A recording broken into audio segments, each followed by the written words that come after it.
Good evening and welcome to the August 2024 transmission of Galactic Terrors, the online reading series that scours the known universe for scary stories, strange tales, weird horror, and all sorts of literary oddities from the most imaginative authors writing in a variety of fascinating genres. We have a great lineup of readers tonight. MAXWELL IAN GOLD, KC GRIFANT, and JOHN LANGAN are joining us to share their stories with you tonight. And with me, of course, is my co-host, Gyzander. And in honor of the traditional August Shark Week, I invited another buddy along for the broadcast. That's awesome. You know, periodically, I'm just going to start going, da-dun, da-dun, da-dun. I'll just slowly move my chair whenever you do. Yeah. You should make them get bigger. That'd be really fun. Yeah, that's cool. No, this is great. We've got a great group coming on, you know. And speaking of great stuff, you know, for everybody who's listening, the intro videos that we have are done by Lou Rero, one of our HWA New York members. And I just want to let everybody know he's going to be coming on in October with us to talk a little bit about how he does those videos, which is going to be really cool. And the main reason I'm thinking about that, I've already been bitching and moaning because I spent 3 hours making a 3-minute video today. So yeah. Cool. That sounds about right. 1 hour per minute, right? I mean, I think that's probably faster than Hollywood. Yeah, thank goodness it wasn't a composite cast. Yeah, right. No ensemble. But yeah, the learning curve on any new video program tends to be a little bit steep, I think. I had to do everything new and nothing worked. Yeah, which is one of the reasons I admire Lou's skill so much. I'm really excited to have him come on later this year and show us a little bit, peek behind the curtains and see how he does all this great stuff. Yes. What's behind the scenes? Yeah, very cool. Yeah. How are you doing, Jim? I'm doing all right. Trying to keep cool. Having a good summer. We've just come off the, I should say the HWA NY chapter, which sponsors our reading series. Yeah. Our reading series, Galactic Terrors. Visit our website, www.hwany.org. Just had a couple of successful in-person readings at the Shade Bar in New York City, which is a really cool bar where they serve crepes and grilled cheese sandwiches. It's like their specialty. They make these amazing crepes. So we had a bunch of people come down, hang out, braving. The first time I think we braved 90+ degree weather. Yeah. The second time, close to 90-degree weather and thunderstorms. So more than a few people showed up soaked. But they showed up and they were well rewarded with cold drinks and hot crepes. And some fun stories. Yeah, it was a lot of fun. We started this Galactic Terrors online reading series during the pandemic when we could no longer do our online reading or in-person readings. And this was the first time we've done an indoor in-person reading since 20 or whatever year that was. So it was a lot of fun to see everybody brought together. But it's also fun to come here because we can have people from all around the country, and we have lots of folks in the chat. And then the other cool thing, we love you folks who come and watch live, which is really terrific if your schedule permits. We really appreciate that. And you can ask questions in the chat. But we also have an awful lot of folks who watch the replays on YouTube. So that's cool too. So hello to everybody who's watching later as well. Yeah, thank you for tuning in. Time shifted, as they used to say. Yes. And for those of you who'd like to keep an eye out for future transmissions, we broadcast the second Thursday of every month, more or less. We've had a few adjustments here and there and changes, but for the most part, you can find us the second Thursday of every month. And a couple of things you can do to keep in touch. One, click like and subscribe below on YouTube to get updates for when we have a new broadcast scheduled and help us get some traction on the internet. They tell me it's the wave of the future. Those jokes are getting old, aren't they? At least we stopped calling it the interwebs, so I think we're doing fine. Yeah. You can also sign up for our nifty newsletter, which Carol oversees, and we don't spam you, right? No. I have a Southern mama. We used to fry spam in a pan and make a sandwich out of it, but I don't believe in spamming people with too many newsletters. So. And even if we did want to spam you, Carol is much too busy to be sending more than 1 or 2 newsletters a month. So yeah, there is something to be said for that. Yeah. Right. So lots of doings this summer in the horror community. I know, Carol, you have some cool events listed in our notes. So apparently, there's shenanigans in Scotland right now. In Yeah. Glasgow. If you're not over there in Scotland live right now, that's okay. You can still sign up to watch WorldCon in Glasgow through the virtual program. And that's cool. There's all sorts of fun things going on over there. That's pretty neat. I'll throw that in the chat in case anyone's interested. Oh yeah, great. And also, Necronomicon is coming to Providence, Rhode Island next weekend with a full slate of weird fiction and other events that runs from the August 15th through the 18th. So that's a really fun thing. I'm glad to be getting up there for that one. Awesome. Yeah, Necronomicon is always a good time. Such a great convention. Lots of great people and programming. It's hard to decide if you want to go to panels or just hang out with all the cool folks, or do both. Yeah. And then two other things coming up later, if those are still on the East Coast here. Storyfest happens at Westport Library in Connecticut, and that's in the middle of September from the 18th to the 20th. And that's a really cool event. There's, almost 50 authors attending that thing, a great list of folks. And that's a lot of fun. And also, World Fantasy Con is also on the East Coast in Niagara Falls. Niagara Falls. Slowly I turn. Yeah, I couldn't help it. That's in the middle of October, the 17th and the 20th. So there's a bunch of conventions coming up. We're talking on the East Coast here. I know there's a bunch of things going over on the West Coast and other places as well. But these are just the things that, we're sort of aware of. So a great way to get to see people in people.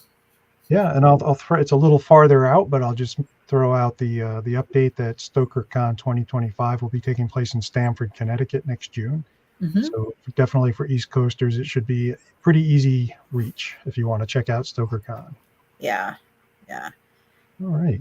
And actually, the most important thing that we have to share is that it's 84 days until Halloween. Yes, that is important. Yes, I've been enjoying all of the countdown memes that suddenly appeared online when we hit the 100-day mark. Right. Yes, so it's always a nice run up. I think at this point, Halloween has a longer run up than even Christmas does. I think so, because there's not so many holidays before. People get mad if you do Christmas before Halloween, but after 4th of July, okay, let's go to Halloween. Which probably explains why I've started to see Christmas merchandise in stores already. They're like, oh man, Halloween's getting the jump on us. We got to get this stuff out. Pretty soon they're just never going to take it out. It's just going to be like, February, Christmas for next year. All right, well, that's okay. Yeah, it's like Crazy Eddie. Yeah. All right. Well, I think we should move on to the main attraction and introduce our first reader. Carol, would you like to do the honors? Let's do that. Yeah. Awesome. Our first reader is Maxwell I. Gold. He's a Jewish-American cosmic horror poet and editor with an extensive body of work comprising over 300 poems and stories since 2017. His writings have earned a place alongside many literary luminaries in the speculative fiction genre.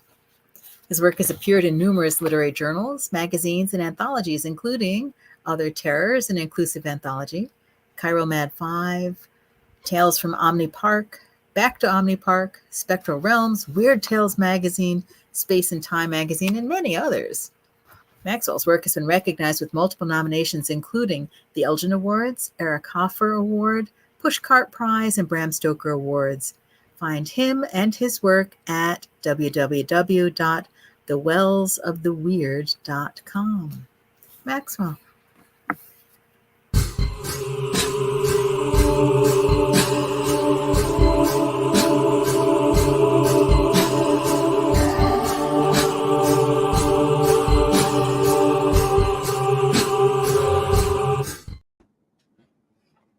Hi, everyone. Thank you, Carol. Thank you, Jim, for having me. It's a pleasure being here. So without further ado, I'm going to be reading from my my upcoming collection, Tiny Oblivions and Mutual Self-Destructions. As you see, I tried to, can't really see where I'm pointing at, right here, coming from Raw Dog Screaming Press, actually this month. August 22nd of this month. So I'm just going to dive in with a few poems here. The first poem in this collection is titled Cthulhu's Grave. So this is a cosmic horror poetry collection, so I figured this would be the most appropriate. The swamp was thick, riddled with broken monuments, inane chirps from leathery winged creatures atop dead stumps and empty cement graveyards that once were cities. Useless were the dreams which dared to understand what lay rotting beneath slime and silvery pretension, like metallic bones carved from the girth of new stars. Many tried and fell through thicket and thorny brushes, finding their bruised membranes boiled in darkness, where the old lights turned away from ancient monsters, coerced by terrible masters too fearful of what they'd stirred awake so many eons ago. Great and awful, proclaimed those constricted by tentacled prophecies, crippled by the sight of nothing but ghoulish false promises. There, below the syrupy drips, muck, and death of the swamp, no bones or withered corpse and shriveled pustules from a fable squid god or fungi thing lay buried, waiting for the unsuspecting, naive sapient to unearth ivory and tusk so massive it might haunt the minds of deranged philosophers. No, the emptiness of a world placated by plastic dreams and cyber things revealed themselves through scorched earth fantasies made real, and old ones manufactured by conveyor belt gods. Cheap and replaceable became the stars, too packaged, processed, and blasted across ether spaces of funked up fiber webs, worse than barbarous black lagoons or the veiny tethers of light buckling, atom by atom. There were only dreams and dark what-ifs in the old swamp now. Too soon were its waters covered in rusty steel limbs, unfeeling and cold. Unfeeling and cold men who shed themselves of the old masters, disillusioned and hungry, tramps o'er the dead woods. And terrible and finite laughed the new gods upon the resting place of old monsters. That was Cthulhu's Grave. So I'm kind of jump around here.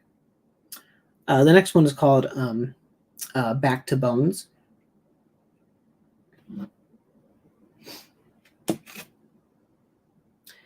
Here we are, back to scratches, complacent with the blood marks on the wall and bruises in the brain, which I never understood.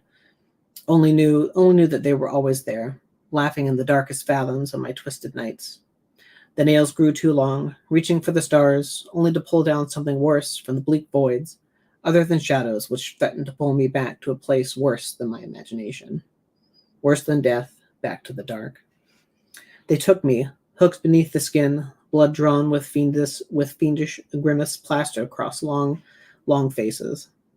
I was victim and mastermind to the treachery of devilish fantasies which boiled far in the girth and gruesome portals of my wretched brain.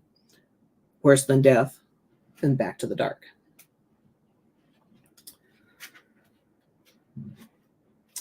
That was Back to Bones. Let's see. This next one is called When I Swallowed the Sun, I Kissed the Night. It's a little bit of a it's not really an epic, it's just more of a longer prose poem. So it's in 3 sections. One section is called The Beginning, The Fall, and The Crash. I marched across the desolate earth, flashes of familiar spectral auroras painted the skies. The painful reminders like bloated songs so dissonant in their harmonies, too late to be resolved, too late to understand. The colors, the glow from the horizons began to throb, beat, and repeat, as if some feverish insanity took hold inside me, while along the road I saw ghosts of what used to be cities. Great metal graveyards, jagged institutions simulated only wild possibilities in a future of fire, coaxed through the artificial bot brains, putrescent twilight moons, and hallucinatory bathhouses where stars were like toys and reason felt like a derangement meant to torture. Flash, bang, no more sun. Flash, bang, and that was the end. When boots marched in mud over manacled destinies, the alpha godless machines constructed from the darkest parts of our own toxicities and engendered what-ifs, spilled from the innards of the great machine, one by one.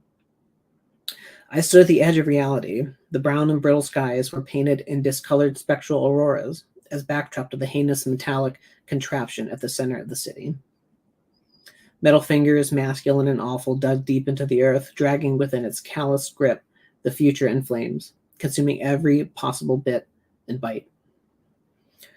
The music of somehow it didn't matter how, really, but the scent of iron and blood, which painted my nostrils, began to fade away, and the memories of the crash were almost mythological, as if there was nothing more and no more rhythm in the world, no shape, no reason, or words, emotions, and even perceptions within these quantum fluctuations, as simply as flash, bang, no more sun, flash, bang, and it was too late. And it was too late when the skies were clogged with fire and death, after the stars really went out. Screams like a choir of billions echoed across the world, but I remembered, too late, the last survivor of a doomed race where I marched across the desolate remains of a glassed planet. Familiar reminders painted the old skies like phantoms, whispering in my ear, "You left us to die." Flash, bang, no more sun. Flash, bang, and it was too late to save the world. While the stars sank beneath the hills, they took everything from me. With indifference, without regret, pressed into the sullen cracks far below my bruised neurons, where nothing remained but ash, fire, and a disheveled, useless body curled into the ruins of yesterday.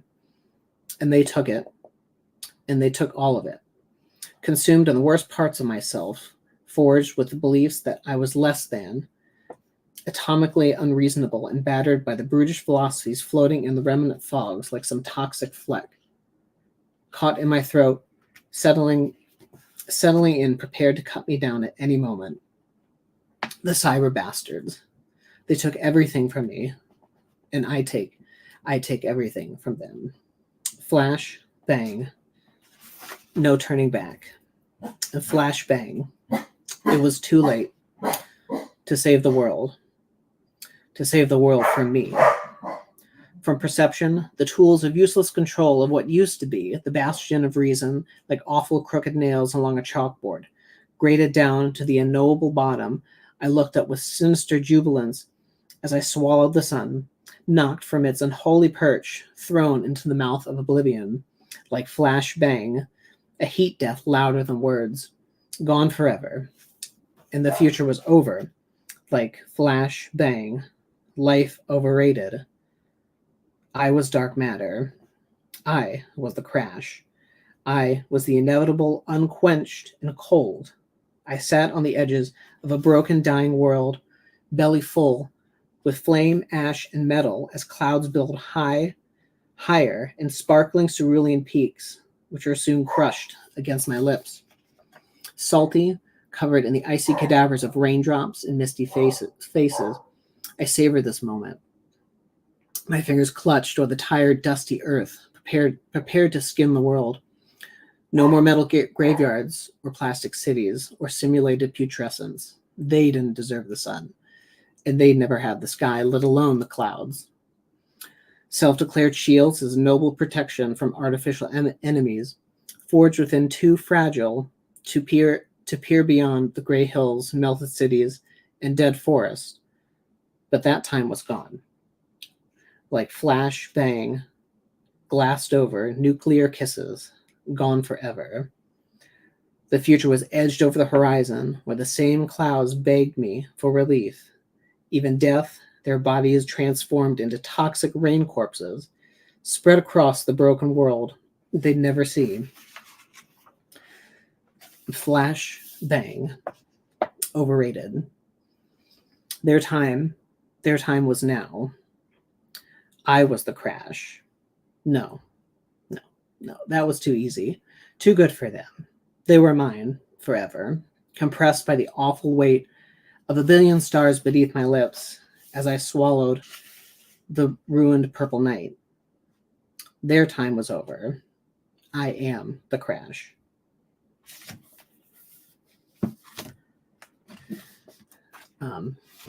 Let's see.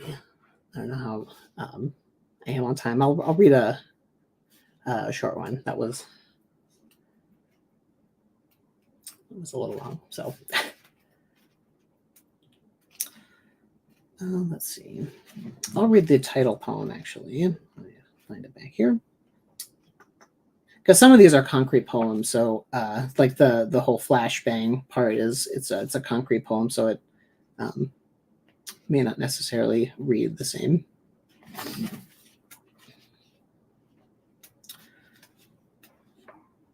Okay. So that was my dog who wanted to read as well. This is The Mouth That Cries Oblivion.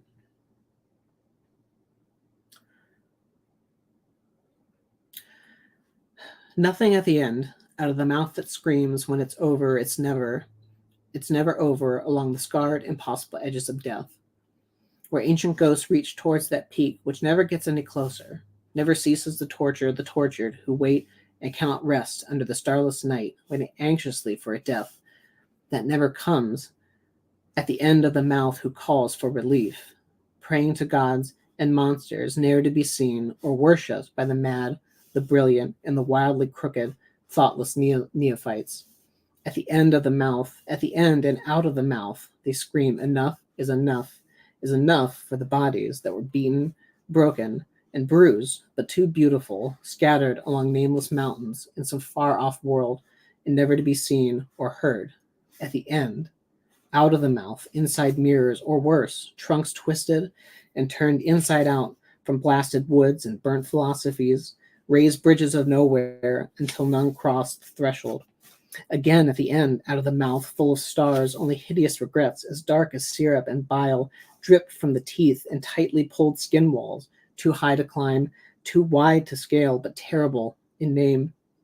At the end, out of the mouth, cities crumbled by sacred word, unholy sword, and light misconstrued through doctrine, curled like forked tongue by crimson-faced devils. At the end, the cycle broken down word by word, tooth by tooth, by boot, where soon the blood and the bone which called the anthems to swallow the stars soon found its darksome genesis at the end, out of the mouth of jagged cyber lords who declared nothing made sense anymore, chanting over the body that was oblivion. At the end, out of the mouth of false empowered spirits longing for something that may never come awash in fecal metallic bits which coalesced in the monstrous idealism. At the end, out of the mouth too broken to speak anymore, too fractured to smile, too twisted to grin upward at those haughty lights once called stars, though never too close or vexed to scream, when it's over, it's never over. At the end, out of the mouth that cries oblivion.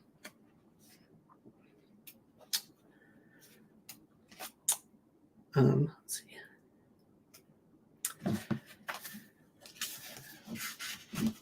I think I have time for maybe.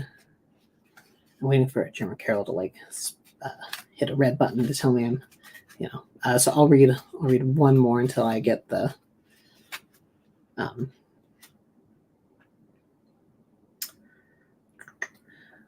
right, this one was written as a sort of continuation of a poem that I wrote for another magazine in 2018 called Cyber Things. This one's called When Cyber Things Return.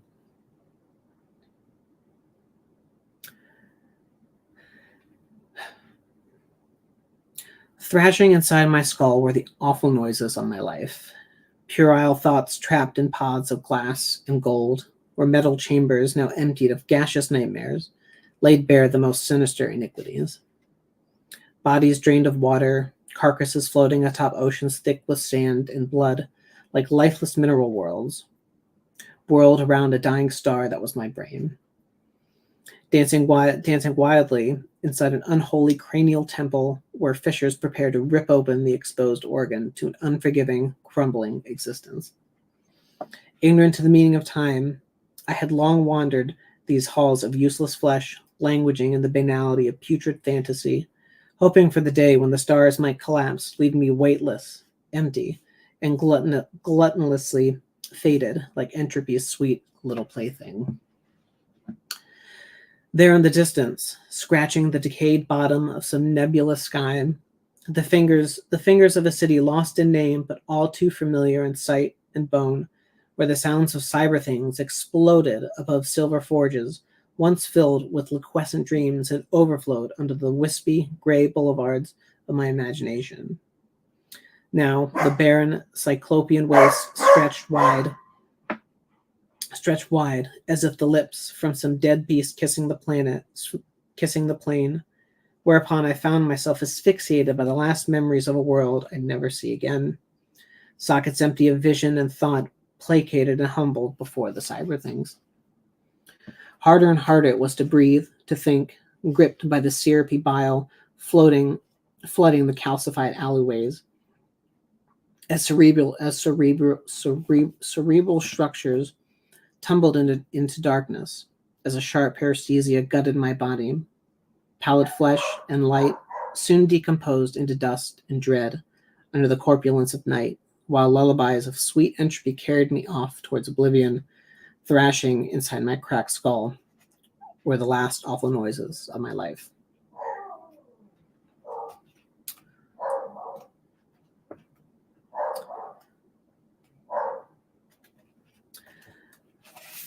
Okay, I will read. Hey, Max. All right, great. Figured I would jump in. We don't have a big button. I'm sorry. Or one of those like hooks that they would. No, just kidding. I was hoping for like a hook or a big red button, but that's. Yeah, no, we're pretty mellow. I mean, if you went on too long, I would have to send the shark after you. But but really, thank you so much. Really, really beautiful words. Some fantastic comments for you in the chat. I think people were really enjoying your imagery and how you write to the senses. So I have a question for you, and it kind of leads into one of the questions we have in the chat. So can you say again the title of the poem? I can't quite remember the exact wording about the sun and the moon. Sometimes I don't remember. When I swallowed the sun, I kissed the night. Yeah. So something like that, I think, makes me wonder, how do you arrive at an image that striking? Are you thinking visually first, or do you play with words and then come to sort of the visual creation that your words paint? Sometimes it's both. I mean, sometimes I think of I think of a very like I guess visceral image. Like I was thinking of like, you know, like kissing the night, like what would that look like? Like someone swallowing, like, you know, like this idea of just like not massive lips, but like this kind of like almost like terrifying thing of like something swallowing the night. Like what would that look like? And I guess that's where it went from there. So that one, it sounds like it started more as an idea and led to the image. Yeah. Okay. And then the question that I think kind of follows on the same thread is from Chris Ryan. You have a wonderful knack for utilizing the 5 senses to help ground cosmic horror with personal experience. Which comes first for you, the cosmic terrors or the human elements? It depends on. So like Cthulhu's Grave was more, I would say that one was more of the cosmic terrors. Like Cthulhu's Grave was more this idea of like Cthulhu not being relevant anymore. Like that was this idea of like there are new gods now. Like Cthulhu's not a, you know, like that whole spiel. There were other ones that are probably a little more personal. Like I think about things that like I've experienced, like Back to Bones or like Cyber Things. Like some of those are a little more personal about stuff that I deal with on a more on a more personal level. And then that's where like the idea of like the City of Skulls came from, and like and everything like that. And now you mentioned the cyber things, and if I'm remembering correctly from some of your other poems that I've read, you reference the cyber gods also at times. Mhm. And I think you told me once that's kind of a recurring motif in your work.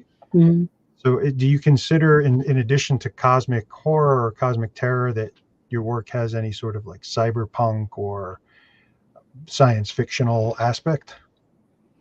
I would say so. I wouldn't say that it's that it's limited to one bucket. Um, you know. Yeah, I mean the idea of the cyber gods kind of started out as somewhat of a like somewhat of a joke, and then as I started playing around with it more, it was this idea of trying to um like the whole thing with like the Cthulhu poem, like just new gods, or like these new things that we create as a society, as a species, that are even more terrifying than Cthulhu. So it's kind of an interesting pulling the idea of cosmic horror inside out. Yeah. In a way, that's really cool. Um, and then we have another question. This one comes from Nicholas Dyack. And Nick has got a peplum question. In another mythology, are there any poems about Samson? If so, can you talk about them and how they compare to writing about other strong men, for example, Hercules of mythology? I did not write anything about Samson in there. I was trying to not be so much about. I didn't want to write too much about Greek mythology in there, but there is a lot of Greek mythology in there. But I did. I did try to write about like the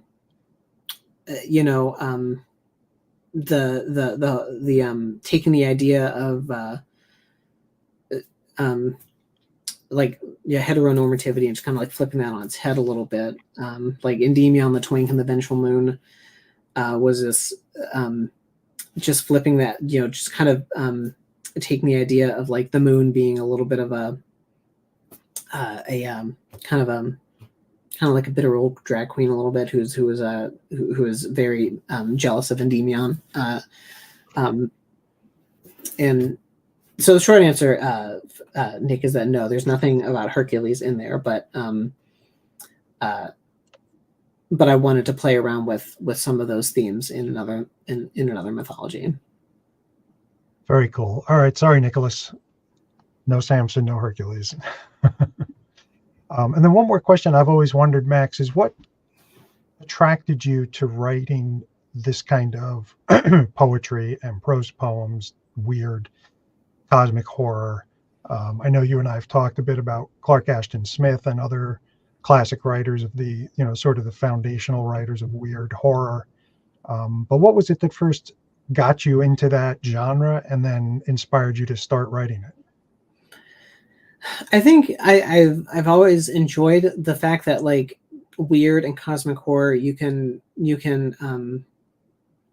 just play around in all the different buckets. Like you can take a little bit of fantasy, you can take a little bit of horror, and you can take a little bit of science fiction, and you can create things that kind of fit anywhere. I mean, most places, maybe not anywhere, but you can kind of bend the rules more with weird fiction and cosmic horror. I think that, I mean, well, if we're talking about subgenres that you can do that you can't always do. And I think that was one of the things that kind of attracted me to weird fiction. All right, cool. Do you have any advice for anyone interested in starting to write that kind of poetry? Well, I would say you can read H.P. Lovecraft. I mean, like for sure, but like I would say definitely read like Robert E. Howard. I mean, I know he's more sword and sorcery, but I would say read him. I would actually say read Clark. I would tell anyone to read Clark Ashton Smith for sure, but like read a lot of mythology. Read like Arthur Rimbaud. Read like the Dirges of Moldoror. Most of the stuff I read growing up was actually not horror. I mean, I read a lot of mythology growing up. Like Ovid's Metamorphosis is one of my favorite like epic poems to read. The Inferno. I say that because a lot of them have that kind of like weird and not ridiculous, but those kind of like over the top elements that I think sometimes help when you're writing weird poetry. So yeah, I would just recommend to read weird poetry, but also read outside as well. Cool. All right. And we have one last audience question that came in, so maybe we can squeeze this in with a quick answer. How much, if any, influence on your work came from American Gods? This references the TV series specifically, but I'm sure you may have encountered American Gods in the novel or the comics. Not that much. I hope that's not a cardinal sin. Not that much, to be completely honest. Cool. All right. Well, thank you so much again, Max, and we'll have you back on later with our other guests to talk about what you have coming up next. Yeah, thank you for having me. Thank you. All right. Thank you all for your questions for Max. Our next reader is Casey GRIFANT, and I'm going to ask Casey if I'm pronouncing her last name correctly or incorrectly. Yes, GRIFANT is correct. Okay, I got the thumbs up. There we go. All right. Casey GRIFANT is an award-winning writer based in Southern California who creates internationally published horror, fantasy, science fiction, and Weird West stories. Many of her short stories have appeared in podcasts, magazines, games, and Stoker-nominated anthologies. Her Weird Western novel, Melinda West, Monster Gunslinger, described as a blend of Bonnie and Clyde meet The Witcher and Supernatural, ranked #1 in Amazon new releases for Western horrors. Melinda West and the Gremlin Queen will be released in 2025. She is also the author of the short story collection Shrouded Horror, Tales of the Uncanny.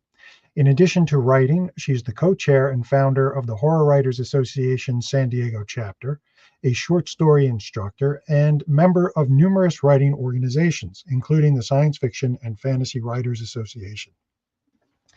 You can learn more at www.kcgrifant.com or connect on social media at KCGrifant. So let's welcome Casey.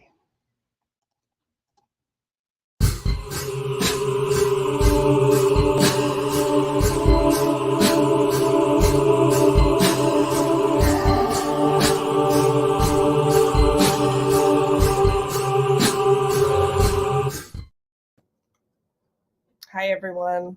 Thanks for tuning in. And thank you, Jim and Carol, for hosting. I'll be reading from my new short story collection that Jim mentioned called Shrouded Horror, Tales of the Uncanny, which just came out last month from Dragon's Roost Press. This story is called Just Another Apocalypse, which is a coming-of-age generational conflict story. We cruise up the 5, zombies staggering on either side of the highway, their awser balloons straining in the wind like a flock of chained bluebirds. At first, it was a viral game, a way to rack up social media hits, run up behind a zombie and tie a balloon to them without getting bitten. Then it became a public service, helping people to spot an approaching horde. I try not to feel too bummed as we zip north. It's been a year or so since we've been dealing with this latest apocalypse, just on the heels of the last wildfires, which still left a persistent orange tint on the horizon. I should be over it by now, but something about the scene is bringing me down. How many kids would ever look at a balloon the same way now? I remember the pull of a balloon thread at my wrist, tugging at it until I watched the orb float away into the night. When you were little, it was fun, simple. Why did humanity have to screw up so bad that yet another virus took hold, this one turning half the population into flesh-eating ghouls, into real-life zombies? Yo, Gus, Vicky says, pulling me out of my misanthropic musings. She and Madison are holding hands, a sweet gesture that makes me feel a little bit better in this situation. What are you thinking about? Vicky has that chatty vibe she gets when she's nervous. With her free hand, she's smoothing down her frizzy hair in the rearview mirror, tossing clumps of strand out the window. The stress affects us all in weird ways. I strain to see the gas gauge again. Maybe 40 miles of fuel left, so we'll have to stop soon. You can't wait until the last minute on anything nowadays. Survival's all about prep and vigilance. Thanks again for picking me up, I say. If they hadn't, I'd still be stuck in Flagstaff, fending off my former college roommate who tried to kill me with a lacrosse stick. Kindness is like the only real currency nowadays, you know? I've been with them 2 days, and it already feels like we've been friends for ages. We've dodged 2 hordes, met up with fellow transients for a bonfire in San Diego, and took a quick dive in the cold waters before heading up the coast. Vicky stops messing with her hair and smiles. So, have you picked your final destination? She asked. I'm thinking Seattle. There's still a coffee scene there, I hear. I look away from the sea of balloons.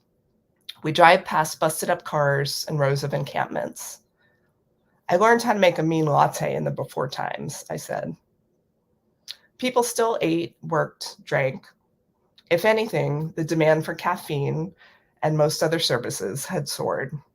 Pretty much everyone got infected, and they estimate about a quarter turned into zombies with a taste for flesh.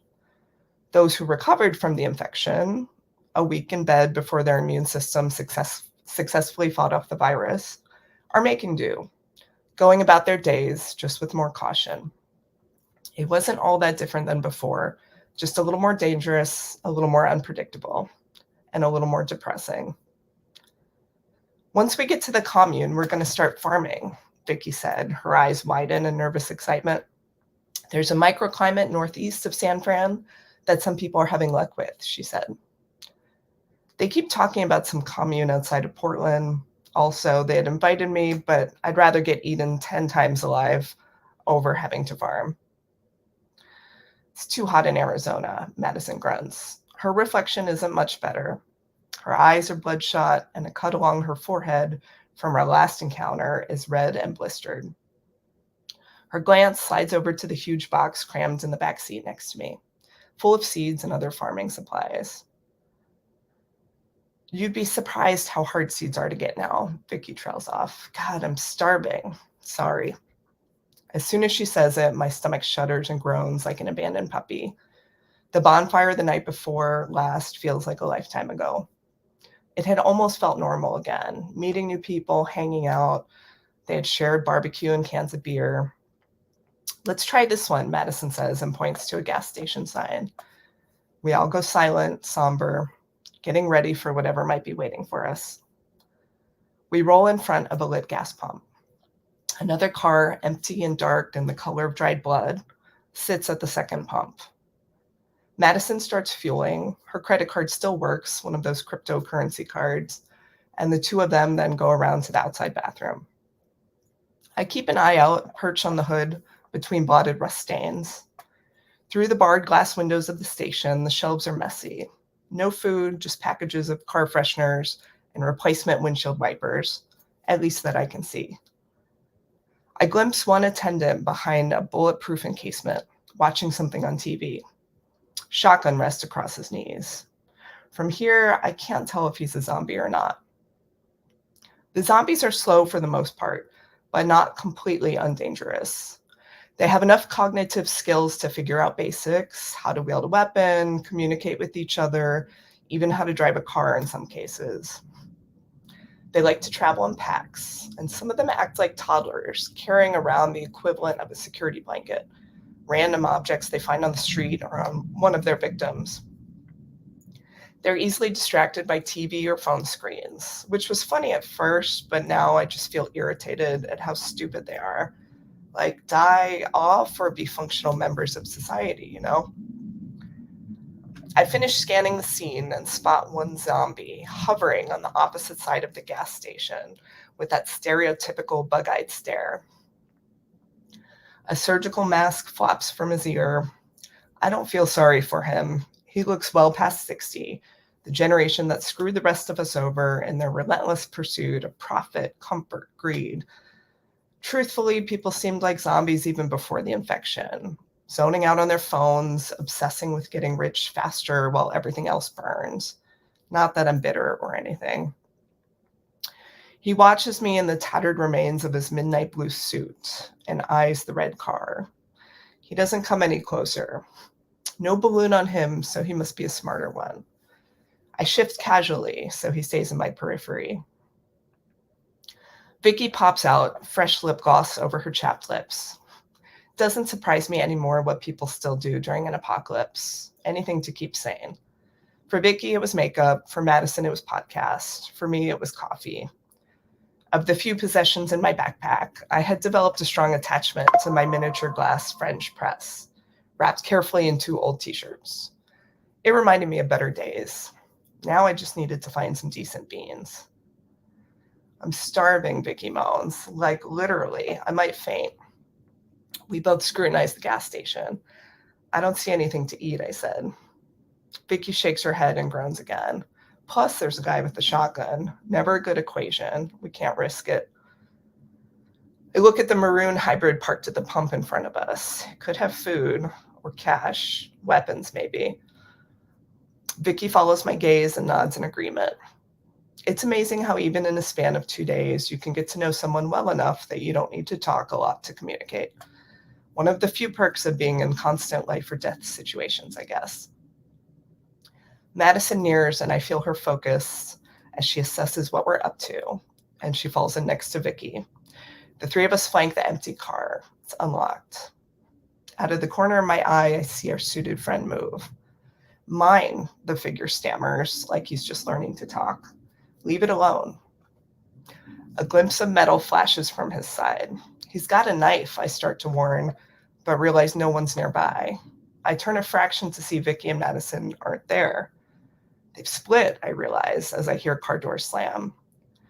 Something in my gut twists up, but I can't let emotions distract me. The zombie's sweaty forehead shines as he swings his hunting knife. I dodge, but clumsily, banging into the side of the hybrid. I hear a rev from Madison's car. Them ditching me hurts worse than any blade. I should have known better. The guy shrieks and makes a wide arc with the knife again. I stumble as I duck. I can't get up fast enough, or maybe I don't want to, when he swings a 3rd time. Right before Madison's car slams into him. Relief surges through me as I watch his figure flail over itself with a thud. Another sensation hits me, kinship. It's something I haven't felt in a long time. You guys, I start to say and get choked up as they climb out. They look at me, Madison with her tired and bloodshot but relieved glance, and Vicky through her clumsily applied makeup. And I see they both get it. See that the 3 of us are in it together, for a while at least. The guy's not like us, so I shouldn't feel bad, but something in me twinges in regret as we approach his body. He's twitching like a fish out of water, gasping out something about his wife. I'm always surprised by how much blood there is. We had to do it, I tell myself, as the 3 of us kneel down next to him, ignoring his gasping pants. We all have to do whatever it takes to survive. His kind was actually a blessing during the food shortages. Few of us had found out that their brains have a lot of nutrients in this post-apocalyptic disaster. So if you're really hungry, you have some options instead of starving. Rather than being gross like you might expect, their meat is dense and oddly tasty, like a rich chocolate. Once you have a bite, it's hard to stop. Zombie, he slurs the word at me before his sentence disintegrates into a gurgled moan. You zombies. You should talk, Vicky shrieks through her cracked lips. It's people like you who got us into this mess. Corporate boomer jerks. You tell him, babe, Madison murmurs. The 3 of us start splitting his head open, his skull like a hairy, oversized walnut between our vice-like hands. It's been too long since we've eaten, I realize as I slurp a chunk of his coiled brain matter. It's like butter-battered 5-star restaurant crab meat, the taste sending orgasmic shivers along my back. I've forgotten how this started, who had survived the infection and who had turned. Forgot who the real zombies were. The end. If you enjoyed that story, you can check out more in my short story collection, Shrouded Horror, wherever you buy books. Oh my goodness. I love that twist. Thank you. Yes, they're zombies, but we're going to eat their brains. That's fantastic. Thank you. Thank you for sharing that. Really cool. I am curious to learn a little bit more because I am intrigued by what you said in your bio that you're a short story instructor, because I've seen a lot of short stories from you in a lot of different, slightly different flavors of genres and stuff. And then the weird Western and such. Mm-hmm. What is your favorite? Which do you prefer? Or do you prefer one over the other, short versus long? I really enjoy both. For the longest time, I only did long pieces kind of growing up and as a young adult. And then I hit this writer's block for 5 or so years, could not get out of it. And that's when I started writing short stories to kind of take a break from the novels. And I, started with vignettes and sort of the typical kind of short sketches, but then realized it's really a totally different art form. I took several courses and just really love fiction, short fiction, especially flash, like 1,000, 2,000 words. That's hard. Yeah. Yeah, but it's very satisfying, and you sort of get that dopamine hit of finishing a story, right? Ba-boom, ba-boom, ba-boom. Yeah. So it's very gratifying, and I find it helps with writer's block, and it's a good palate cleanser. Mm-hmm. Now, where do you do your instructing? Are you with a school or groups? A few different places. Yeah, I did Clarion West most recently, their community online class. Yeah. And I've done some various, mostly virtual ones.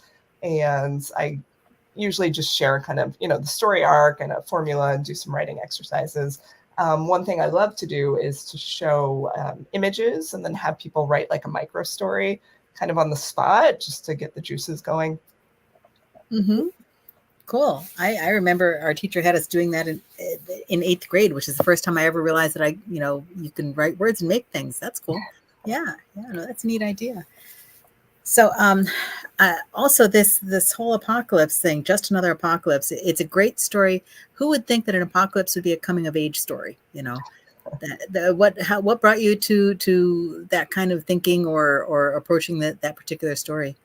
Yeah, I think part of it is like we're all feeling burnout, right, from all of these disasters, world disasters, political disasters. So that was kind of the beginning feeling of it, like, to be kind of young and coming into this world and just faced with, what feels like just impossible disasters one after another. So that was sort of the feeling that started it. And then somewhere online, I saw an image of a zombie with like a red balloon behind it, and that kind of prompted the initial scene. Mm-hmm. Another image that clicked in your head. Yeah. I really felt that you touched on something that so many of us have felt through the pandemic, that we're, even though there's so many people around, we are all very isolated in some ways. And that really struck me through your story, that yes, they're all out there, but they're alone. And then she gets knocked down and she almost couldn't get up. Did she really want to? It's like, yeah, that was very poignant. I thought that was quite touching. So very cool. So, you've had a lot of great things that people are saying in the chat, and you get to look at those later. But we have a question now, if we could, from Nick, who's got a Weird West question from your novel. He wants to know: did you ever watch the old Western and dinosaur movies like Valley of Gwangi, Beast of Hollow Mountain? Did the imagery of cowboys lassoing dinos have an impression or an impact on you? I have not. Yeah, no, those sound great. I have not watched them, but I will now. I'm going to add them to my list. Actually, growing up, I didn't really watch Westerns at all. So I came into writing weird Westerns kind of in a strange way, where I actually started playing a card game that was Weird West themed, called Doomtown. And the card game had a lot of diverse characters on it, a lot of women characters, which I had never really seen in Western settings, right? Usually it's very kind of archetypal, male cowboys, all that sort of thing. So I started writing for the card game officially, and that's when I started thinking about my own kind of Weird West world. So now I'm going back and watching the classics and reading the classics and all of the ones I missed. Yeah. I hate to say it's a generational thing because I am a few years older, but as I was a kid, everything on TV was Westerns. That was the way you defined everything, was you told it through a Western. And, frankly, I got a little sick and tired of them. So I'm really, really thrilled to see all these weird Western things coming back again. I think that's really neat. Yeah. So that's pretty exciting too. So I'm wondering, when you going back to what I was saying before about novels and short stories, how do you arrange your time? I mean, do you focus on a novel and then you do some short stories in between? Do you do both at the same time? How do you work that? Yeah, time is a perpetual struggle. I have two Yes. small children and a full-time job, so Ooh. extra time is very sparse. Yeah, I jump back and forth, and if I start to feel kind of burnt out on a longer piece, right, and just need a break, I'll go and do a short story briefly. But nowadays, it's kind of defined by deadlines, right? What's the next deadline? Is it a novel? Is it an anthology story? So just kind of jumping around as quickly as I can. But time is always a struggle. I usually write in the evenings after the kids are in bed, or try to book a babysitter on the weekends and take myself to brunch and get some writing done. Oh, that's a nice idea. Yeah. Well, this is one of the best reactions we had to your story. Teal says, now I'm hungry for 711 brains. 711 brains. Okay. I don't know. That's a number and a great twist at the end, says Chris.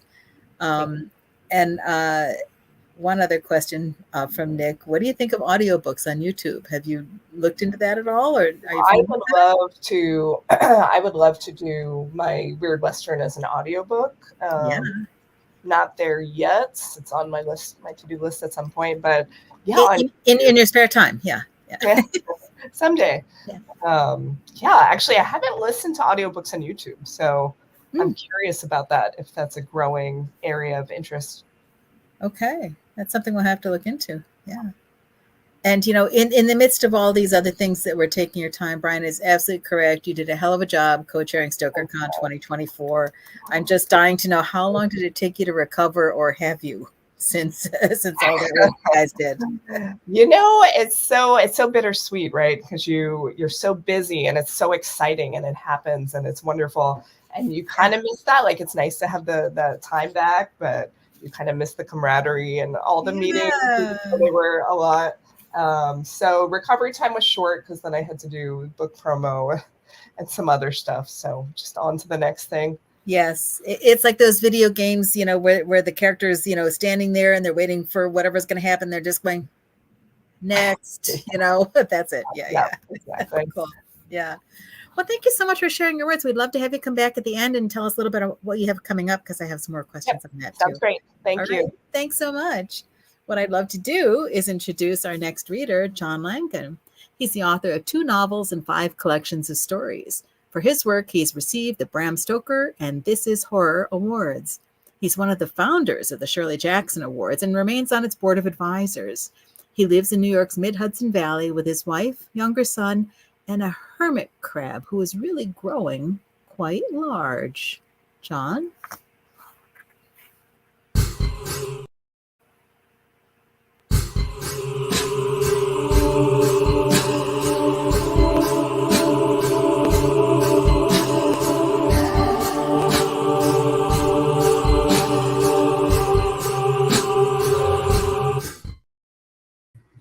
Hi, everyone. John Langan here.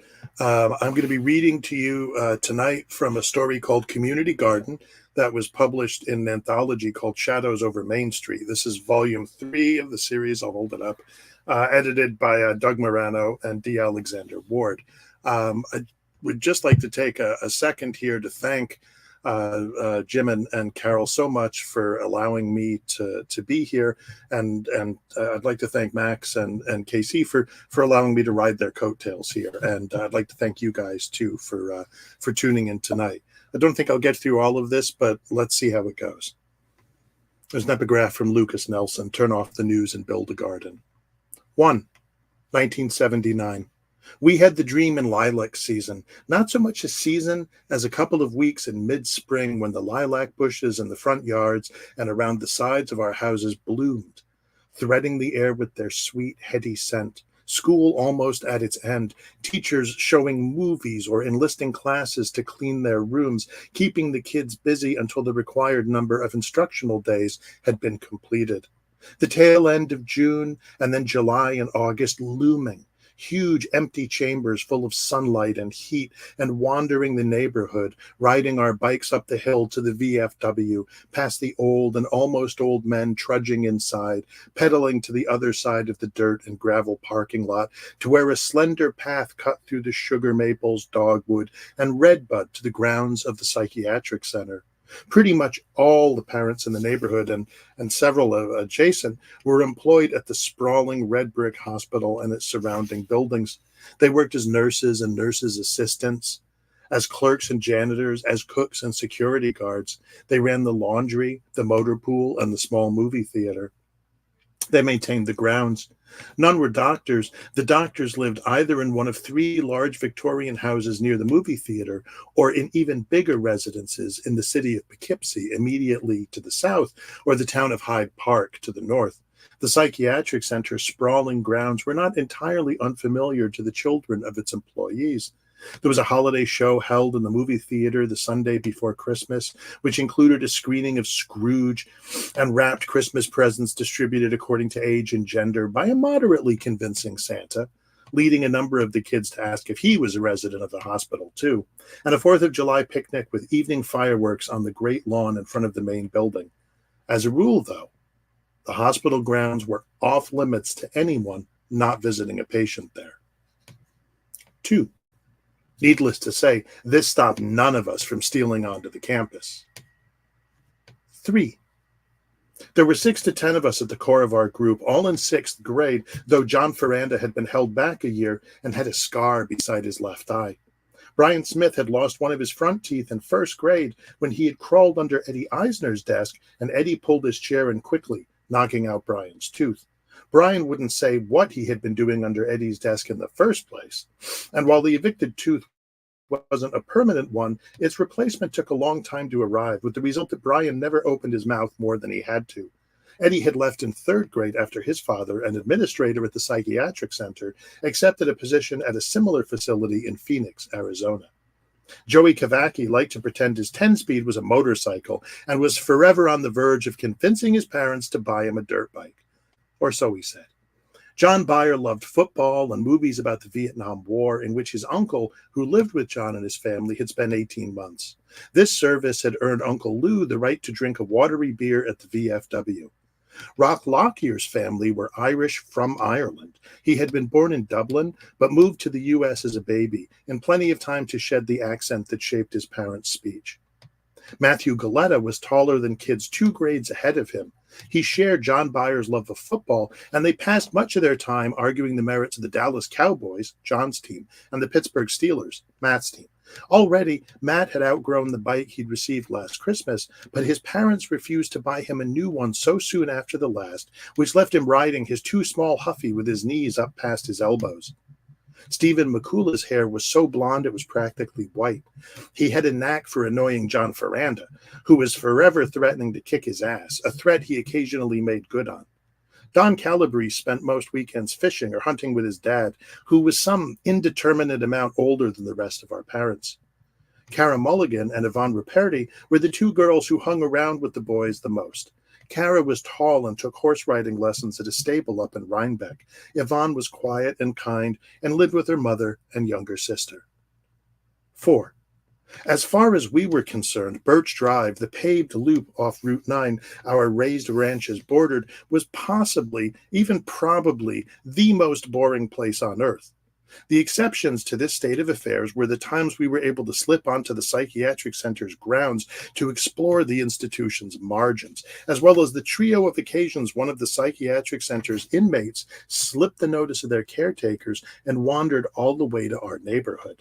These events happened within 3 weeks of one another during the late fall of 1978, the time before Halloween. In those pre-cell phone days, word of a patient on the loose still went out pretty quickly through regular phones and people hurrying to houses whose numbers they didn't have. Any child outside was swiftly summoned and ordered inside. The escapes occurred when we were near our houses, riding our bikes in lazy circles at the ends of our driveways. From the picture windows in our living rooms, we scanned the street, our collective eyes open for that most fascinating of creatures, a patient. All our patients, all our parents, and our friends' parents besides had warned us what to do should we encounter a woman or man dressed in a baby blue tunic and pants, the uniform of the residents of Ward 9, the high security wing of the psychiatric center. Should we glimpse one of these patients at a distance, we were to turn the other way immediately and walk or run to the nearest house, where we were to report that we had seen what we had seen to whichever adult answered the door, and they would contact the hospital. Secretly, we wondered if all the neighborhood adults were privy to this plan, but none of us asked, not even Joey Kavacki, who was famous for posing to his parents the questions none of the rest of us dared. Should we come face to face with a man or woman in baby blue, we were to remain calm, to do nothing to provoke or antagonize them, and to exit the situation with all due speed, our destination once again the closest residence. If, God forbid and touch wood, the patient were to threaten us, to put their hands on us, this last possibility half whispered. Then we were to yell as loud as we could, scream our lungs out, and punch and kick, scratch and claw, do everything in our power to make as much noise as possible while we resisted our would-be assailant. What if this didn't work? The most anxious and most obnoxious of us asked. What if our shouting and our struggling were not enough to force the patient to release us? Our parents responded, as you would have expected, with assurances this would not happen, with demands not to be a smart aleck, but their expressions belied whatever platitudes or remonstrances they uttered, and in their faces we saw reflected the horrors awaiting us at the hands of the women and men in baby blue. 5. None of us knew exactly what led to someone being confined in Ward 9. Our parents brushed away our questions with either condescension or irritation, as did any older neighbor we might ask after completing a chore, such as mowing the lawn for them.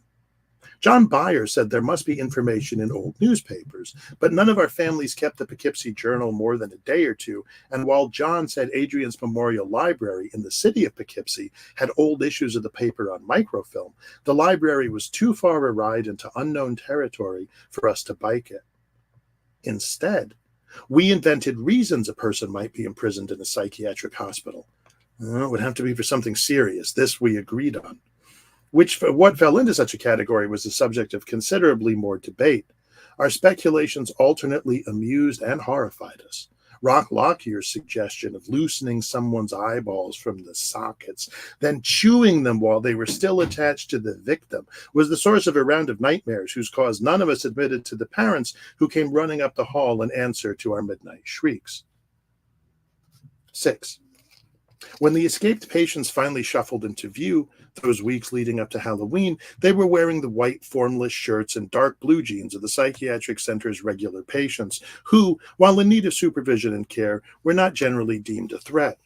Nothing in their pharmaceutically softened movements indicated danger, and though we watched eagerly for any hint these two men and one woman might be faking, their slack jaws and vacant stares disguises for more sinister intentions, all three went peacefully with the men, who soon appeared to retrieve them.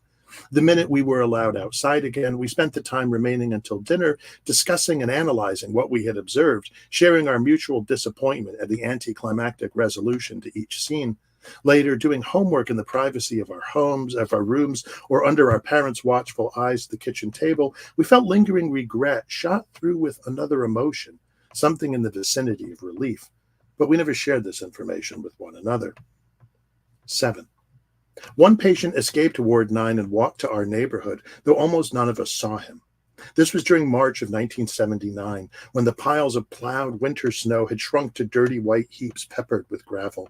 The man's name was Gore Asturias, and after subduing the pair of orderlies who brought him outside for a half hour of sun, one of whom was John Byer's Uncle Lou, he walked with some haste off the grounds of the psychiatric center, along the path to the VFW, whose patrons failed to notice him, down the long driveway to Birch Drive, and up to the top of Birch, to Rock Lockyer's house. There he circled to the backyard, to the screened-in porch, whose door he found unlocked. He crossed the porch to the back door to the house, also unsecured. He turned the handle and stepped into the kitchen, where Mrs. Lockyer was standing at the sink, washing dishes. Rock, who, like the rest of us, had been ordered inside the second word of Astorius's flight, reached us from a parent on duty at the psychiatric center, was sitting at the kitchen table, a glass of milk, and a pair of oatmeal raisin cookies in front of him. 8.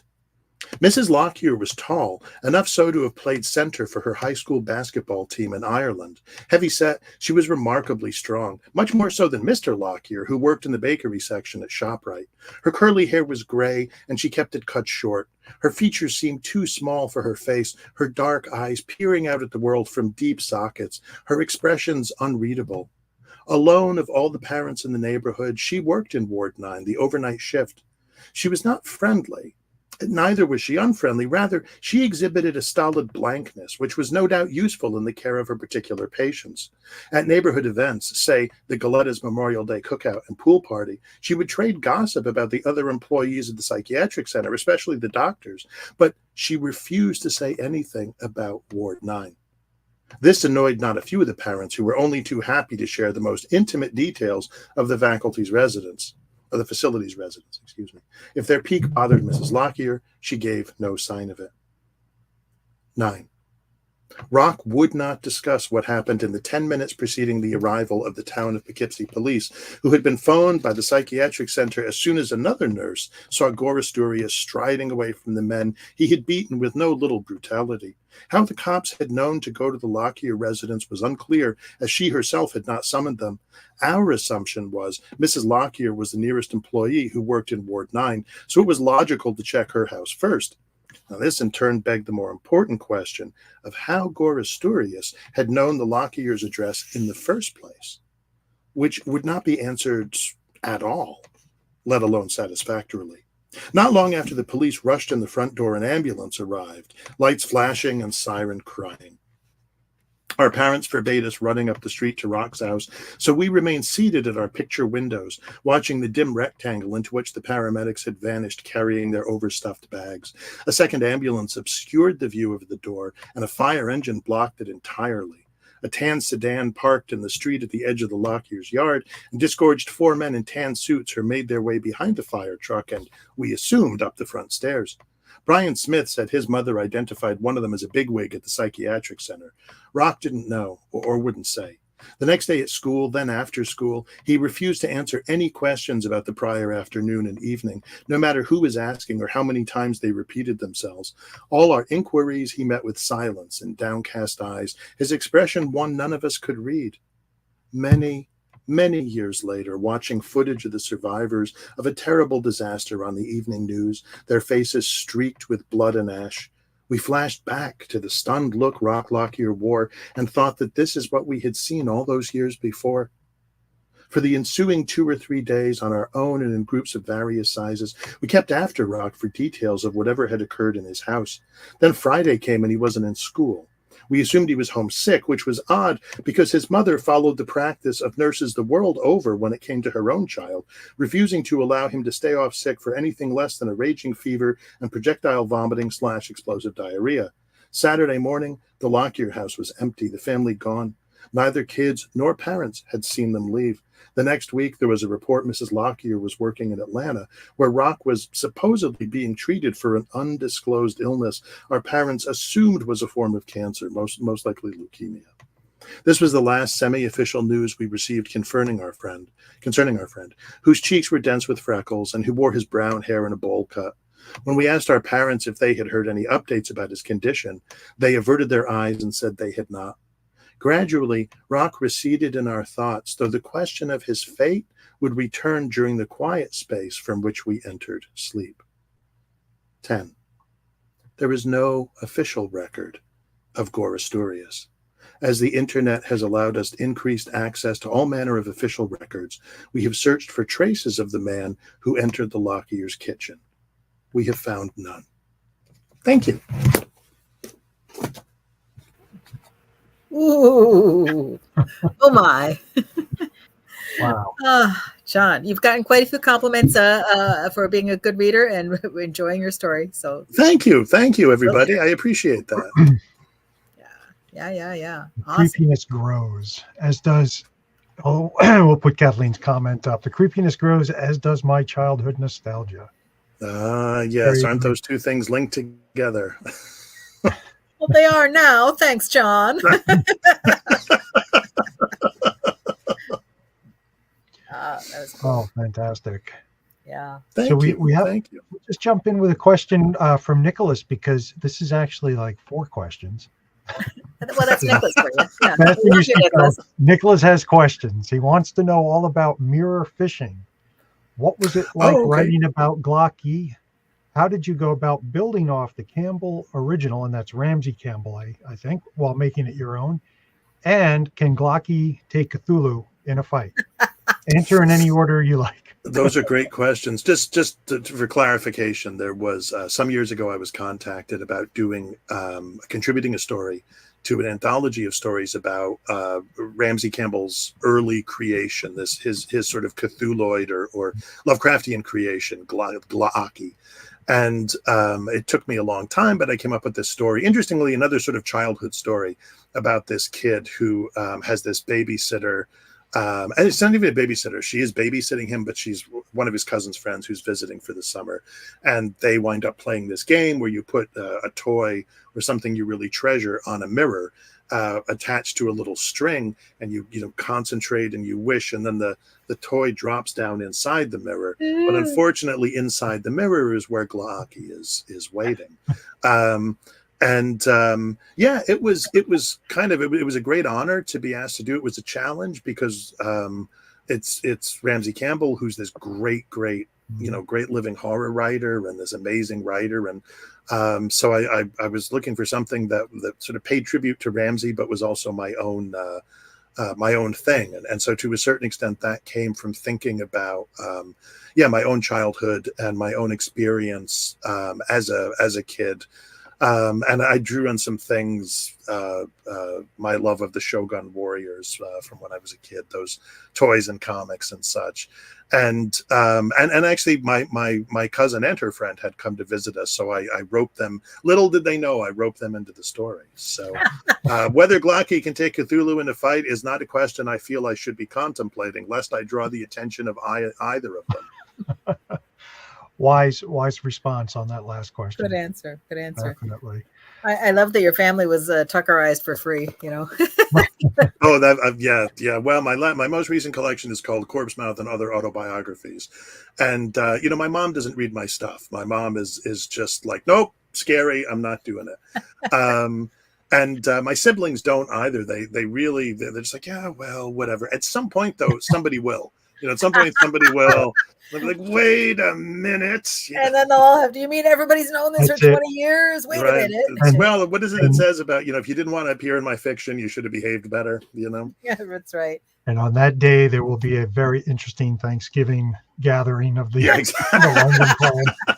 So what's going on, everybody? Yeah, right. You thought the Texas Chainsaw Massacre feast was bad. Yeah.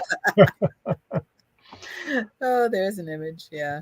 So John, one of the things I've noticed across your fiction, and The Fisherman especially, is you write a lot about sort of lower upstate New York as kind of a region and its history. Is that something? I mean, what's your interest in that area and its history that you come back to it? You're absolutely right. I grew up here. I am sort of depressingly local, except for like 2 years where I moved all the way to Albany, 90 miles, up the river to the state capital. I've lived in this region my entire life. And I've always, it's funny, I've always wanted to set stories here. When I was a kid, I wanted to be a comic book artist. And, of course, reading Marvel in DC in the 70s, the 80s, everything happens in New York City, and so I would try to write comics where things were happening in my neck of the woods. And when I discovered Stephen King and decided, oh, this is what I want to do, of course, King at that point was setting everything in Maine, right? So my first thought was, oh, you've got to set a horror story in Maine. But then I I did, the first sort of successful horror story I wrote was set in Maine. But after that, I kind of got the idea, no, you should be kind of using your place. And that was something that I returned to to a certain extent, as I got older and I read people like Faulkner and Flannery O'Connor, and there's a writer from Albany named William Kennedy, these folks who were all making use of their own places, their own postage stamps of soil, as Faulkner would put it. And that was an inspiration. That was really, I thought, man, this part of the country, as far as European settlement goes, is among the older parts of the country. And there's been an indigenous presence here at least since the end of the last ice age. So, 20 times longer than or whatever the math. I'm not good at math, but a long time, 11, 12, 15,000 years ago. So there's a lot of history here, and to be able to tap into that, or to have that to tap into, is, as a writer, I feel, is a real benefit.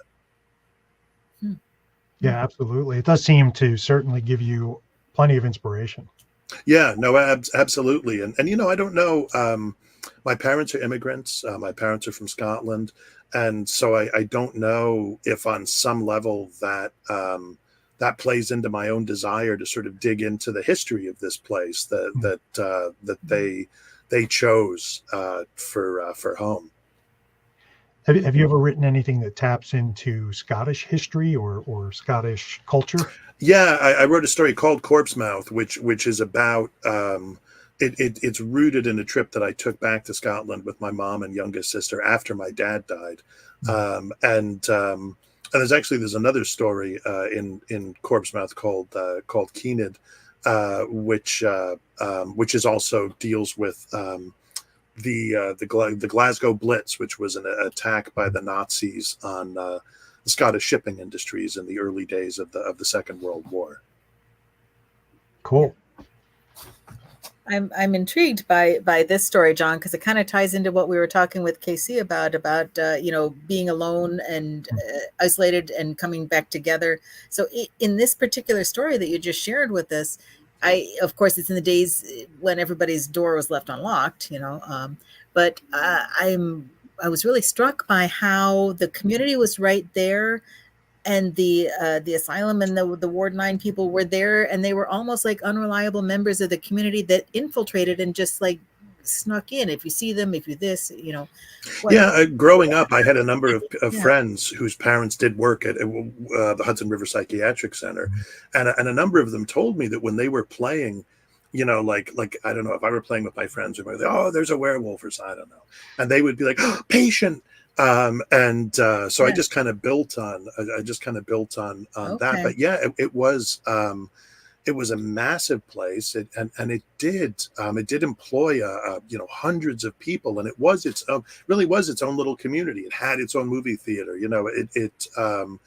If you've ever seen the movie Session 9, it bears a sort of superficial resemblance to the asylum in that film. Ah, interesting.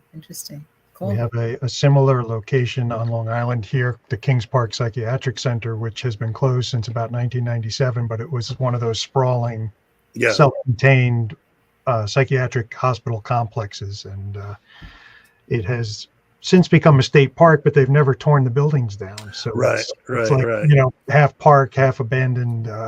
Well, they don't dare tear those buildings down. Yeah. No, I mean, you don't want to free that. Yeah. I was gonna say probably because they're full of asbestos, but lead paint and such. But sure. We'll go with that, John. Yeah, that's the official explanation. That's what we're sticking with. Asbestos. Wow, that's amazing. Cool. So I understand your attachment to a particular area. I grew up in New York State, in Buffalo, and then Utica and Syracuse. And for those who don't know the state, it's like a straight line across the middle of the state, right? Yeah. And I find when I go back into that area and just the topography changes enough so that it's familiar, it's like I feel more comfortable. It's just amazing. I haven't lived there for a long time. So a couple of years. Since college, since high school. Yeah. So. So not very long. No. Well, there's something to be said, isn't there, as a writer? I mean, there's nothing wrong with going to what you know and then digging into that. Yeah. Cool. Absolutely. Yeah, it's fun to pull back layers and kind of lift rocks and see what crawls out locally. Yeah, it's funny. I had to stop into a local pharmacy today so my son could get a birthday card for a friend. And they have these little, I don't know if they have them down by you. They probably do. These books of photos, and they're like, pictures of old whatever. So there's one for the town I live in, the broad town I live in, and also the little hamlet I live in is contained within that. So I picked it up while I was waiting, and I'm flipping through it, and I thought, man, I'm going to have to buy this because there's just a ton of stuff in here I had no idea about, and so I don't know what that might yield, but I thought I really need to look at these things and just let them get into my brain. Like and maybe it'll taste as good as those zombie brains. Yeah, possibly. Yeah. I mean, you want to. It's flavoring. It's flavoring for. I'm thinking about my zombie brethren. I think that's a question we have to ask Casey when she comes back on. Exactly. I don't know what color balloon I'm going to have tied over my head, but it's going to be baby blue, John. I'm sorry. Very good. I'm wondering if writers' brains taste different than non-writers' brains. Ooh, we hope they do. We like to believe they're higher in omega-3s and that sort of stuff, but honestly, they probably just taste like scotch and sadness. Okay, or chocolate. Yeah, one or the other. Right. Yeah, chocolate too. Yeah. Why not? No, all right. Well, John, thank you so much for sharing your story, and that was published in Shadows Over Main Street, Volume Shadows 3. Over Main Street, Volume 3. Yeah. Awesome. Along with an amazing Max has a poem in there, and just there's an amazing group of writers who have stories in there. Yeah, that was a really terrific series, anthology series, the Shadows Over Main Street books. Lots of great stuff in those. Yeah, very much so. Well, why don't we have Max and Casey come back on and we can talk about what everyone has coming up next and get culinary tips on brains. Yes, or fishing in a mirror, or we've got all sorts of food things going. Who knew? All right. Yeah. Well, thanks everybody. This has been a great, interesting, overlapping, but different selection of readings. So I've really enjoyed these three together. So. Yes, thank you. And Casey, any thoughts on the brain flavoring? I do think writers' brains, in addition to scotch, sadness, also caffeine. Yes. Yeah. Essential. It's like Jolt Cola or something like that. The zombies, they need a burst of speed. They chomp down on a writer's brain, Oh my gosh, that is the difference. Pouches. Slow zombies or fast zombies, it's either writers on caffeine or the other folks. Okay, that's the answer. Yeah. Fantastic. So Max, you were they in would be the zombies John. would be besieging like writing workshops and that sort of stuff. They would be like, there we go, Right. Clarion West, Odyssey, Iowa Writers Workshop. Forget it, baby. You're gone. I'm sorry. That's because they're going to get caffeinated, right, from the first writer, and then that's going to make them faster to get it. And then you're going to have like supersonic zombies. That's it. Somebody's got to write this story. They're going to go for the people who use adverbs too much first. Wow. Oh, wow. So Max, you're in Shadows Over Main Street 3 also? Yep. I don't remember. I'm terrible at that stuff. I'll write a poem for an anthology, and then sometimes it goes out, and I don't remember what it is. But yes, I wrote a poem. It was the ending poem for Shadows Over Main Street. Cool. Shadows Over Main Street 3. It is a wonderful anthology. So, if you have a chance, I would definitely pick it up. Great. And what do you have coming up that people should be looking out for?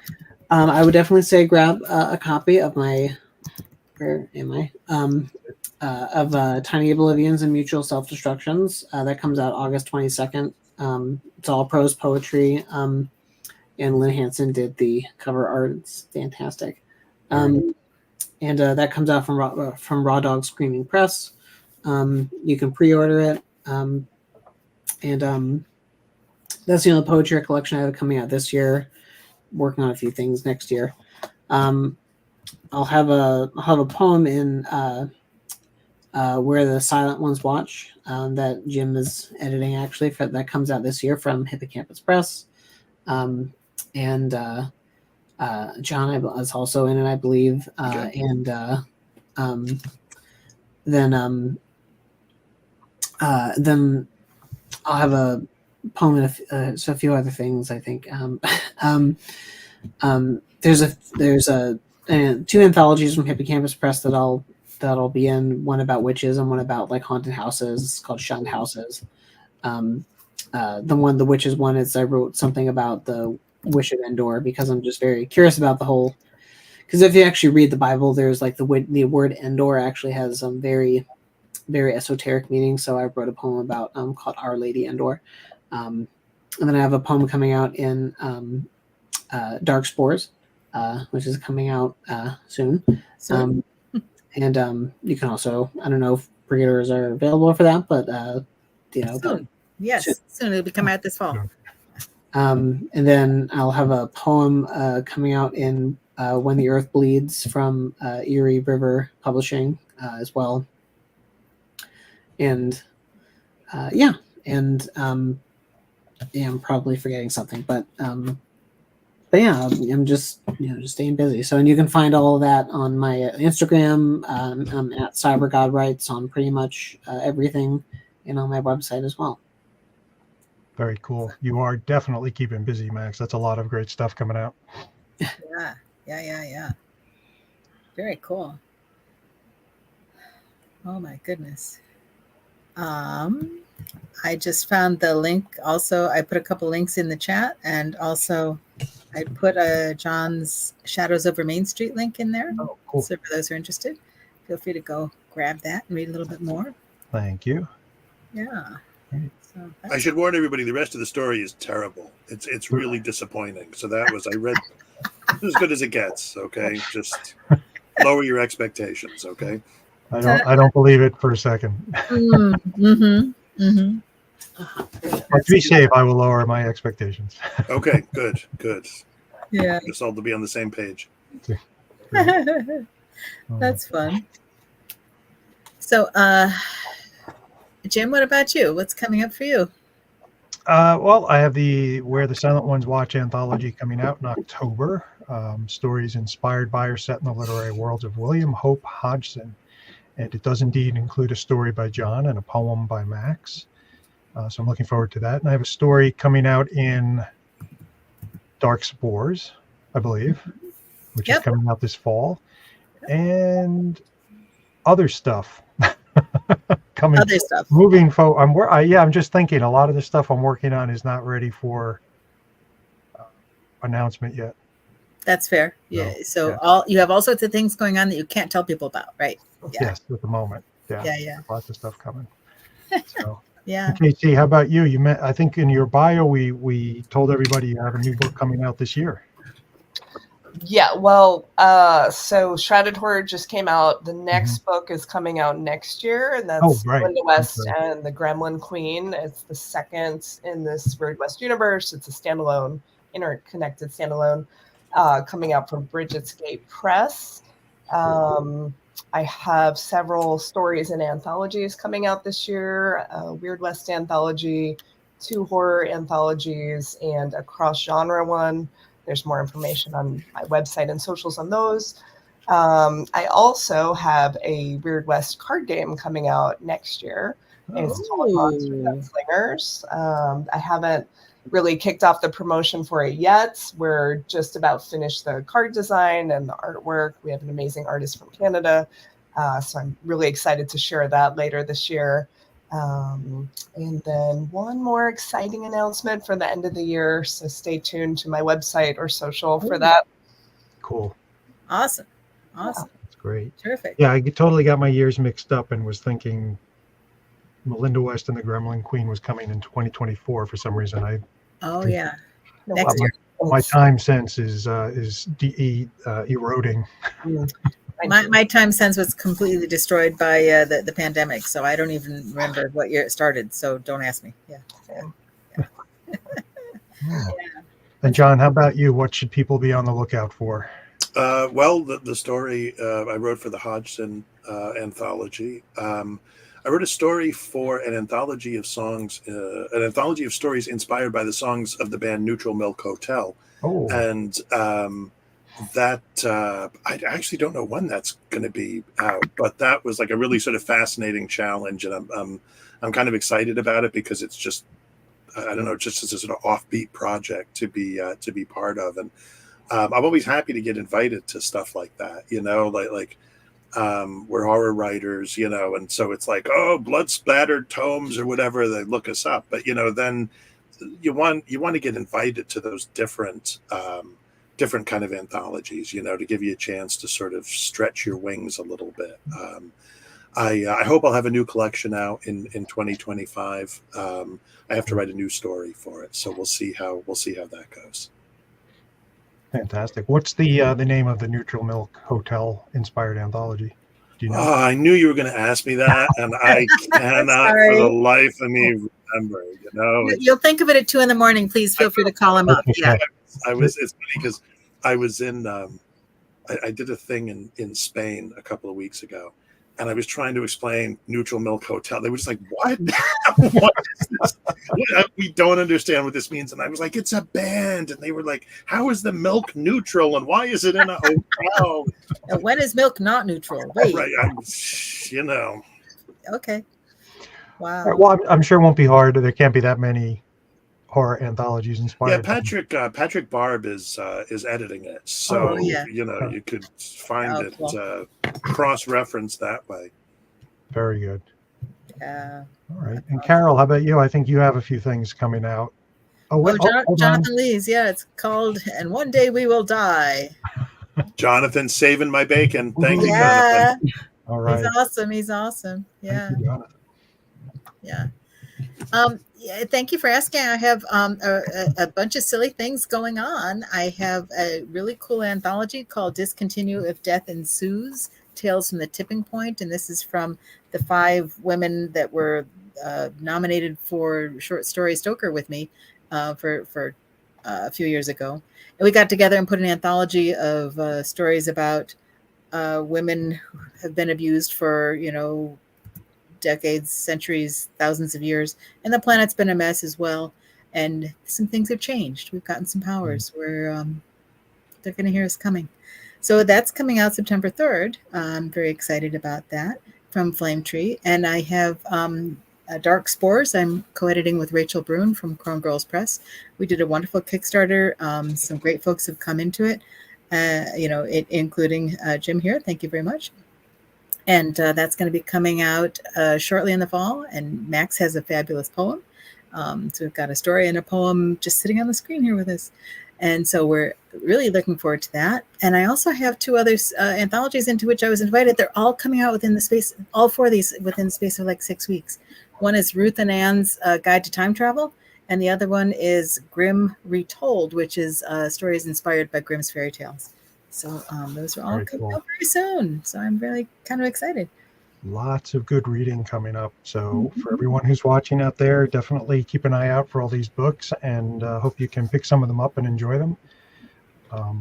It's going to be a busy fall for horror readers. Cool. It's only 84 days till Halloween. So yeah. There you go. It is our season, isn't it? That's when I find that's when I get invited to things. You know, suddenly it's like, oh, we're doing Halloween stuff. Okay, you know. Yeah, terrific. Yeah. Wow. All right. And for future Galactic Terrors, we will be back on September 12th with our, I think. Well, it's going to be interesting because we may be doing a couple special episodes of Galactic Terrors in September. So we're going to settle out what our dates are exactly. But also coming up after that, we've got some great guests in the fall, including Lou Vera, who, like we talked about at the beginning, the guy who does all our videos, and Maurice Broadus and Richie Narvaez coming up in the fall. Yes, it's going to be some great stuff. So definitely, if you want to keep on top of our schedule, please sign up for the newsletter. I'll throw that back up on there. Oh, great. Yeah, because I think we are going to do some special programming. We've done this a little bit more in the past year. We've had a couple of special broadcasts that we've done We did a couple of collaborations with the crew at Beef Wine and Shenanigans for various things, and it's been a lot of fun doing that. So we're going to try and do some different things going forward. So Carol, thank you for reminding me that we might not be on our exactly traditional Our schedule. exact dates, yeah. All right. But something fun will happen.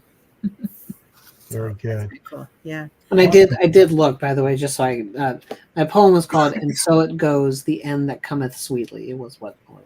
Ah. The ridiculously long title was probably why I couldn't. How do you And come up with it's a titles, Max? haiku, right? They're so cool. How do you come up with titles? You know, those are so cool. I sometimes I come up with the title first before the poem, and then I work off the title, and vice versa. Sometimes I'll write the poem, and then like when I swallowed the sun, I kissed the night. It was when I swallowed the sun, I kissed the night, and then everything kind of came From there. Wow, that's a great image. Yeah. Cool. Oh, it's been so much fun tonight. Yeah, Max, Casey, John, thank you so much for coming on and for reading with us and answering questions. Very much appreciated. John, one of these days we'll have to talk Shogun Warriors. I didn't know that was your... Oh, my God. I'll talk to you about the Herb Trimpe, Doug Munch comic run, the 12-issue comic run that was stupidly canceled and had to be resolved in later issues of the Fantastic Four, which was a complete travesty. But okay, don't get me started. A travesty, indeed. Oh, my goodness. Jim and Carol, this was a lot of fun. Appreciate it. Yeah. It was. Thank you so much for inviting me.